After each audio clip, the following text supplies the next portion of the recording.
literature, first-person testimonies, media sources, political speeches, all of these things count as evidence, different kinds of evidence.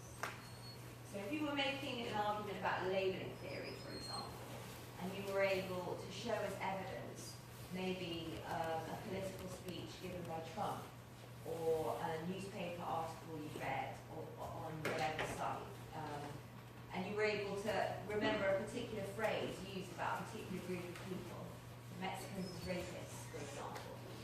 That's an example, and you wanted to make the case that in our culture there are these pernicious narratives that are criminalizing, stigmatizing about particular groups. That would be a good bit of evidence to support your point. For example, you could say, you make that point, for example, the recent outpourings, vomitous outpourings of Donald Trump in his opening speech when he announced his campaign, blah, blah, blah. So providing evidence for your points is really important. So it moves you from a hazy, sketchy opinion to a valid, legitimate, academic opinion.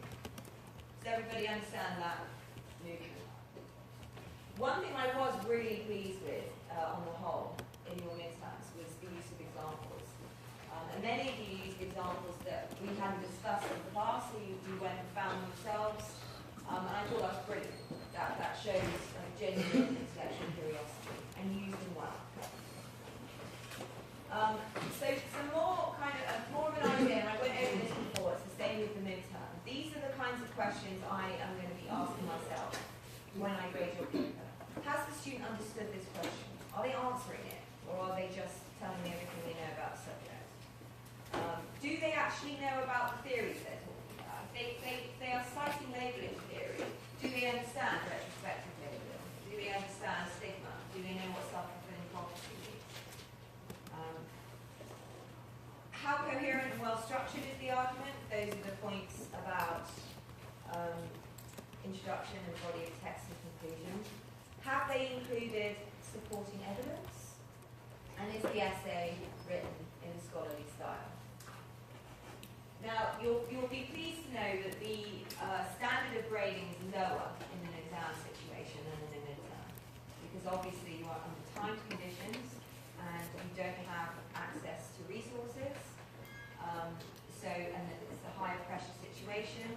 So you get more points for doing things than you would in the midterm. So I think it's easier to get an A in a final exam than it is in a midterm. Any questions at this point? No? Okay, I'm going to go back to the exam topics. And I might give you a sense of some of the phrasing of these questions, because they're all different. Some of them I have tried to make nice and big and broad, like the how persuasive is labelling theory as an explanation for crime. Some of them are a bit more specific and asking you to talk about specific concepts. So,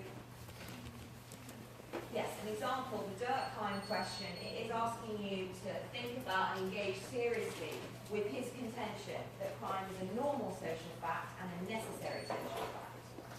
So if you wanted to study that, you need to go back to that lecture, and they're all on Blackboard, and first understand exactly what he is saying.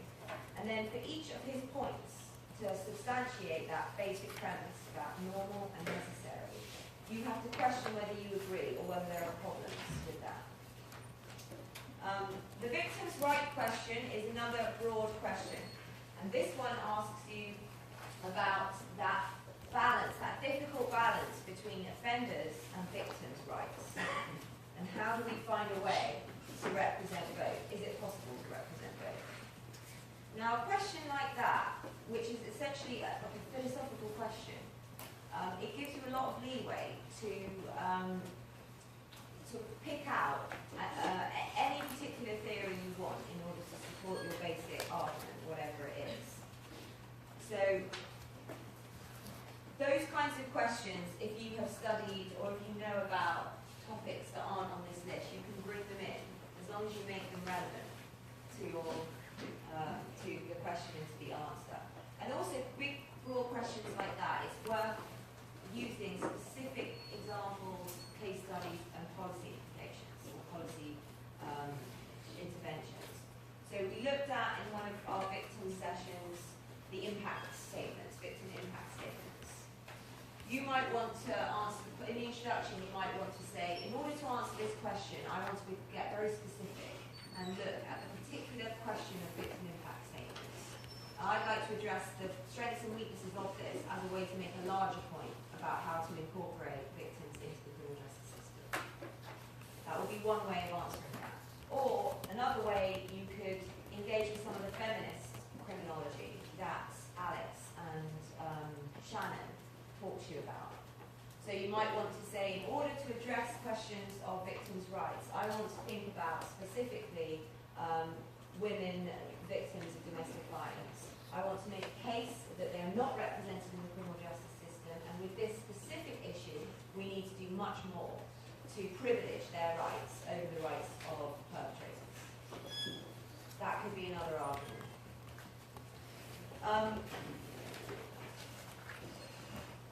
The differential association theory question, so that one you'll remember relates to the perspectives around subcultural theory and gangs. So it requires that you know about this specific theory, but you might want to situate it in the larger sort of sub-discipline of subcultural theory and say, actually, I want to talk about the issue of gang violence, and I want to use differential association theory as a way to explore, or as a way to make the argument that people in gangs, it's a learned behaviour, that there's an importance to peer group, and this is one theory that helps to support that. That would be one way of addressing it. You might want to take, as I have in that introduction example I showed you, where my thesis, my argument is that strain theory is incomplete. You might want to say, in response to many of these questions, that actually you think social disorganization theory is good and compelling, but it is incomplete, and rather you would like to explore X, Y, and Z theory and make the case that crime can be understood when these two theories are integrated. That's kind of a clever maneuver, because maybe you have read up and know lots about a different theory to the one the question is asking you about. It's a way to slip in all your knowledge about that theory, but still make it relevant to this question. Does that make sense? So that's one way of kind of cheating the question. And this is where structure is your best friend, because in the introduction, I give lots of points for originality, and I don't mind what argument you make. If I don't agree with it, all the better. But I want to know, like in your introduction, how you're going to answer the question. And if you're going to adapt to the question or question the question, you need to tell me that in the introduction. And then I will be able to read your essay on the basis of your approach, which you have laid out to me in the introduction. Does that make sense? Okay. The white-collar crime question, I'm giving you loads of insider information here, on the fun. So everyone in this room is massively advantaged compared to those who haven't come today. The white-collar crime question, if I remember rightly, is asking first, do you understand what white-collar crime is, and do you know how it's distinct from conventional crime? But the second part of the question asks you to engage with the problems that researchers have in studying it. So we went through that in some detail in the white-collar crime session. Go back and have a look at those lecture slides and think about that, because it will ask you to write, to analyse why do we know less about this type of crime than other types of crime. So think about that in more detail. The convict criminology, for those of you who came to the session, this one is quite a broad question, but I'd be very interested in people who answer this on your thoughts. And it's dealing with, most especially, the value. What value does this particular perspective bring or offer? Now, a question like that, and this is where you have to get critical and engage with counter arguments. If you want to make a case that convict criminology offers a lot of value, not just convict criminologists themselves, but the perspective they bring, you also have to highlight the ways in which they might be problematic, and the ways in which convict criminology differs from other types of criminology, and how other types of criminology might in fact offer really important elements. So that's the point about critical nuance. That coming off the fence doesn't mean that you rigidly take one position and discount every other position. You know, there is a way to be nuanced and also quite explicit in making the case. Does that make sense? Yeah. Which other question have we dealt with? Techniques of neutralization.